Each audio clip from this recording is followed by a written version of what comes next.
Zetterberg reaches for the puck. And his pass attempt was stripped and cleared by Kulak. Now Frolik stepping in, sees Jankowski, but that is a fight in behind the play. Witkowski's got the right free big time.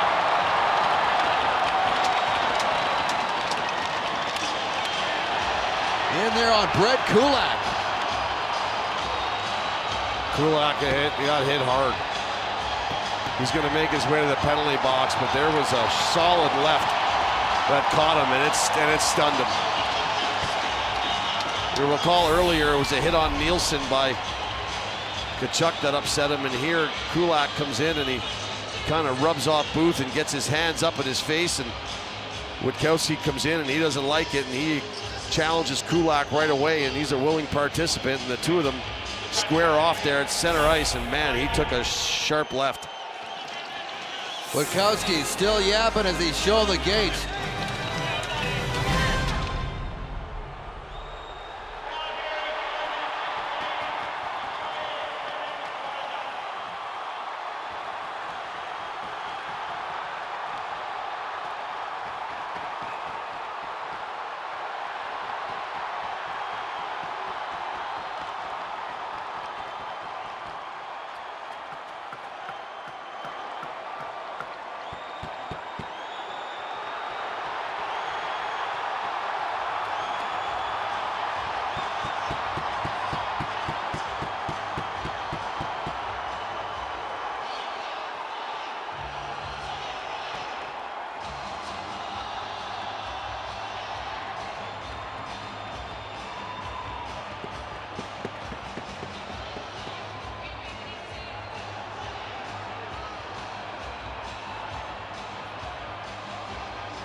As we went to break, everything broke loose between the benches. You saw Witkowski was still yapping at the Flames bench, and we have just seen a brawl, including Mantha on top of Travis Hamonic in between the benches. Hamonic is just getting up off the ground. Unfortunately, the gate was opened to get Witkowski off the ice. And this is what the Flames did not like. They thought Witkowski took a liberty on Kulak after he'd already stunned him and knocked him down on the ice. Hamonic was vocal with this. Witkowski went to the penalty box. He came off, the door right in front of me opened, and he came off and then went back onto the ice and had an altercation with the Flames bench. Hamonic came across, he ended up in it with Mantha, and then Mantha fell through the door with Hamonic. That the door was already open. Hamonic certainly not happy that the door was open. And this was a lot that went on between these two benches, and Mantha and Hamonic went at it pretty strongly in between these benches. And unfortunately, watch Hamonic and Mantha. The gate has been open for a good 15-20 seconds, and as they move themselves along here, unfortunately for Hamonic, he's going to have no back support that he thinks is behind him, and he goes right through the door. And that's where he goes down right there, and that's unfortunate that there was too many bodies to get the door shut. And really there was nothing to hold him up, and a lot of upset players. But it all stemmed from a solid left hand that caught Kulak and stunned him, and that should have been it. In the Calgary Flames' mind, Witkowski should have let it go right at that point. He didn't. He gave him a couple of shoves and threw him down a little bit harder to the ice, and that set it all off.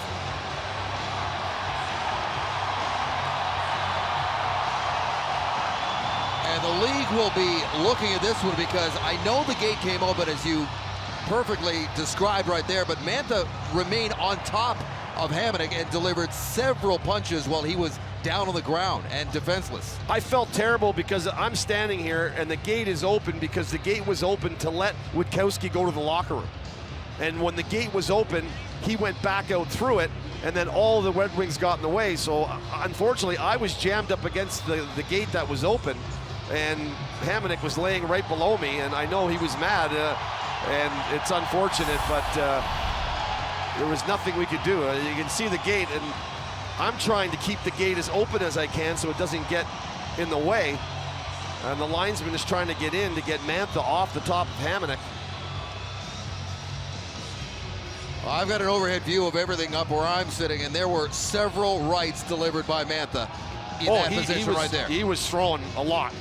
And the Calgary bench was up on the bench against the glass, and they were punching the glass. My shoulders were moving, the glass getting punched. They were extremely upset. And again, if you're Hamonic, you're using the backboards as support. So even though he's fighting a big solid player like Mantha, he's using leverage of the boards to keep himself upright. And all of a sudden that leverage just disappears. And it's a helpless feeling when there's nothing stopping you going down.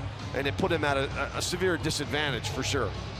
I think you're right about the Flames being upset about the liberty that Witkowski originally took, and I think they may also be upset that they feel that maybe Witkowski was, you know, out of his weight class on that one, ahead of his weight class with going with Kulak. Well, you know, when he went by the bench, you know, he was, you know, kind of gibbering at the bench and with Ferland, and remember it was Ferland who he had the altercation with earlier, and nothing happened. And then the gloves that Kulak got up in the face of Booth, Witkowski didn't like. A 6-2 game, and he felt like maybe that was taking a liberty, so he approached him, but a solid left really stunned Kulak, and you could tell at that point that the fight was over. Kulak had gone down, and he should have let it go. Canon's Best in Glass sales event. With built-in Wi-Fi, easily get your images off your camera and onto your compatible smartphone.